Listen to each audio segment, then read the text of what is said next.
That fundamental dogma of transcendental science which consecrates the eternal law of equilibrium attained its plenary realization in the constitution of the Christian world. Two living pillars, the Pope and Emperor, supported the structure of civilization. But the empire suffered partition when it slipped from the feeble hands of Louis the Pious and Charles the Bald. The temporal power, abandoned to the chances of conquests or intrigue, lost the providential unity which kept it in harmony with Rome. The Pope had often to intervene as Grand Justiciary and, at his proper risk and peril, he restrained the ambitions and audacity of many competitive sovereigns.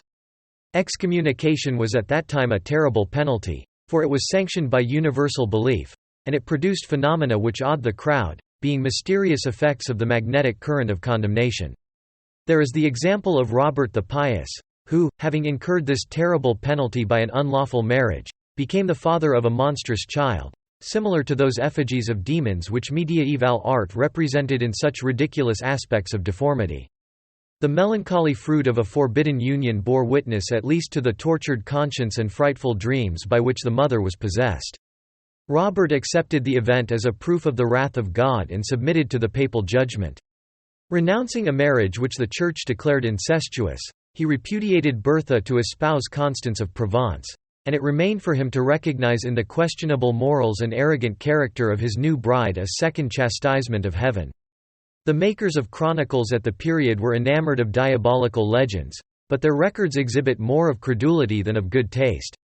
Every monkish malady, every unhealthy nightmare of nuns, is looked upon as a case of veridic apparition. The result is repellent phantasmagoria, stupid allocutions, impossible transfigurations, to which the artistic spirit of Cyrano de Bergerac is the one thing wanting to render them entertaining creations. From the reign of Robert to that of St. Louis there is nothing, however, which seems to deserve recounting. The famous Rabbi Jechiel, great Kabbalist and truly remarkable physician, lived in the reign of St. Louis. All that is told of his lamp and magical nail goes to prove that he had discovered electricity, or was at least acquainted with its most important uses.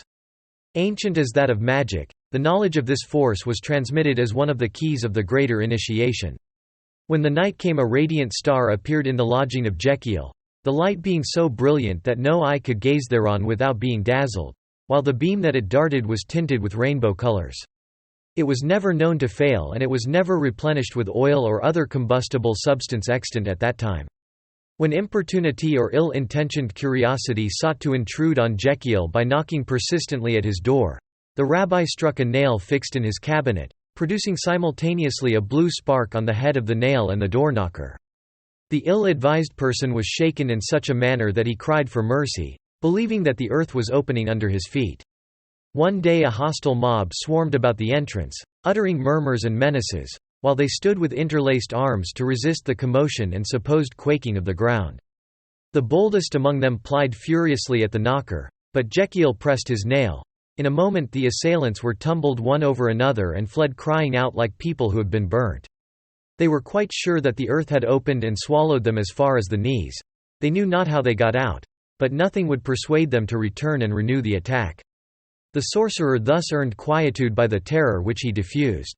St. Louis, great Catholic as he was also a great king, and wishing to know Jechiel, he summoned him to his court, had several conversations with him, was satisfied fully by his explanations, protected him from his enemies, and during the rest of his life never failed to testify esteem for him and to act benevolently towards him.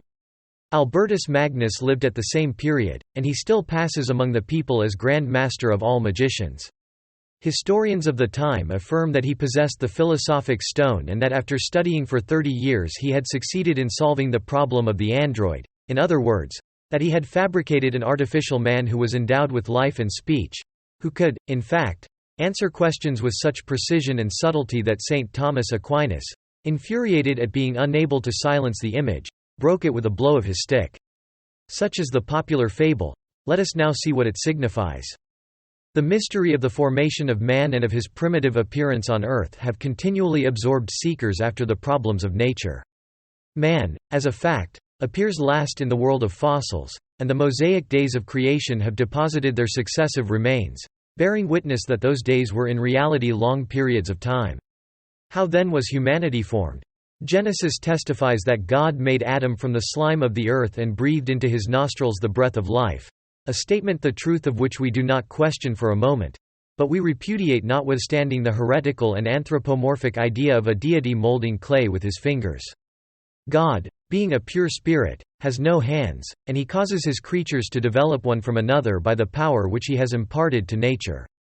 If therefore the Lord made Adam from the dust of the earth, we must understand that man came out of that earth under the divine influence and yet after a natural manner. The name Adam in Hebrew signifies red earth, but what is this earth actually? It is that which the alchemists sought, and it follows that the great work was not the secret of metallic transmutation, a trivial and accessory result, but the universal secret of life. It was the quest for the middle point of transformation, at which light becomes matter and condenses into an earth containing within itself the principle of motion and of life. It was the generalization of the phenomenon which tinges the blood red by the creation of those innumerable corpuscles which are magnetic even as the worlds and are alive like animals.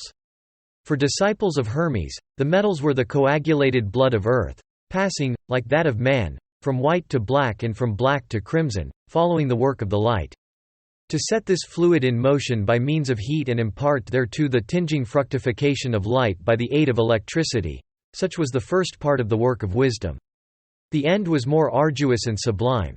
It was a question of recovering the Adamic earth, which is the coagulated blood of the vital earth, and the supreme dream of philosophers was to accomplish the work of Prometheus by imitating the work of God, that is to say, by producing a man who should be the child of science, as Adam was child of divine omnipotence. The dream was insensate perhaps, and yet it was sublime. Black magic, which ever apes the magic of light, but takes it, as it were, backwards, was also concerned with the android, that it might be used as an instrument of passion and an oracle of hell. For this object it was requisite to outrage nature and obtain a species of venomous fungus, full of concentrated human malice, the living realization of all crime. For this reason magicians sought the mandragore beneath a gibbet from which some corpse was suspended. They caused it to be torn up by a dog tied to the plant, a mortal blow being inflicted on the animal. The eradication was effected by the convulsions of the agonized beast. The dog's soul passed into the plant and also attracted thereto that of the hanged man. Enough of these horrors and absurdities. Those who are curious in such knowledge may consult the common grimoire known along the countryside under the name of Little Albert. They will find further the method of making a mandragore in the form of a cock with a human face. Stupidity and impiety vie one with another in all such processes, for nature cannot be outraged willfully without at the same time reversing the laws of reason. Albertus Magnus was neither infanticide nor deicide.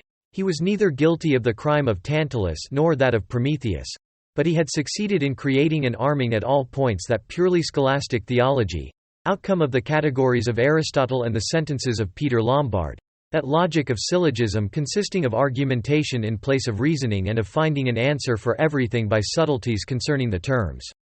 It was less a philosophy than a philosophical automaton, replying in an arbitrary manner and unrolling its theses like the revolution of machinery. It was in no sense the human logos, but the unvaried cry of a mechanism, the inanimate speech of an android. It was the fatal precision of machinery, in place of the free application of rational necessities. Saint Thomas Aquinas, with one blow, shattered this scaffolding of words when he proclaimed the eternal empire of reason in that magnificent sentence which has been cited already so often. A thing is not just because God wills it, but God wills it because it is just. The approximate consequence of this proposition, in arguing from the greater to the lesser, was, a thing is not true because Aristotle has said it, but Aristotle could not say it reasonably unless it were true. Seek first therefore truth and justice, and the science of Aristotle shall be added unto you. Aristotle, galvanized by scholasticism, was the veritable android of Albertus Magnus, while the master's wand of St. Thomas Aquinas was the doctrine of the Summa Totius Theologiae, a masterpiece of power and reason which will again be studied in our theological schools when it is proposed to return seriously to sane and healthy subjects. As for the philosophical stone bequeathed by Saint Dominic to Albert and by the latter to Saint Thomas Aquinas, we must understand it as the philosophical and religious basis of ideas prevalent at the period. Had Saint Dominic been able to accomplish the great work he would have secured for Rome that empire of the world about which he was so jealous for the Church, and would have diverted the fire which consumed so many heretics to the heating of his own crucibles. Saint Thomas changed all that he touched into gold, but this is a figure of speech only, gold being in this case an emblem of truth. It is opportune at this point to say a few further words concerning that Hermetic science cultivated from the first Christian centuries by Austanes, Romarius, Queen Cleopatra, the Arabian Geber, Alpharabius and Salmanes, by Maurien, Artephius and Aristeus. Understood in an absolute manner, this science may be called the Kabbalah in realization, or the magic of works. It has therefore three analogous degrees: religious realization, philosophical realization and physical realization. The first is the solid basis of empire and priesthood. The second is the establishment of an absolute doctrine and an hierarchic instruction. The last is the discovery and application, within the measures of the microcosm or lesser world, of that creative law which peoples incessantly the greater universe. The law in question is one of movement combined with substance, of the fixed with the volatile, humid with solid. Its principle is divine impulsion, its instrument the universal light, ethereal in the infinite, astral in stars and planets, metallic, specific or mercurial in metals, vegetable in plants, vital in animals, magnetic or personal in men. This light is the quintessence of Paracelsus and is either latent or active in all created substances. Such quintessence is the true elixir of life, and it is extracted from earth by cultivation, from metals by incorporation, rectification, exaltation and synthesis, from plants by distillation and coction, from animals by absorption, from men by generation, from the air by respiration. In this sense we are told by Aristeus that air must be derived from air, by Kunrath that living mercury must be obtained from the perfect man formed by the androgyne, by practically all the sages, that the medicine of metals must be derived from metals and that this medicine, though fundamentally one in all kingdoms, is graduated and specified according to forms and species. Its use is threefold, by sympathy, repulsion or equilibrium. The graduated quintessence was only the auxiliary of forces. The medicine of each kingdom must be derived from the kingdom itself, with the addition of basic mercury, terrestrial or mineral, and of synthetic living mercury or human magnetism. Such is the rapid and summary sketch of this science, which is vast and profound as the Kabbalah, mysterious as magic, real as the exact sciences, but too long and too often discredited by the frustrated greed of false adepts and by the obscurities with which true sages have surrounded their theories and their processes.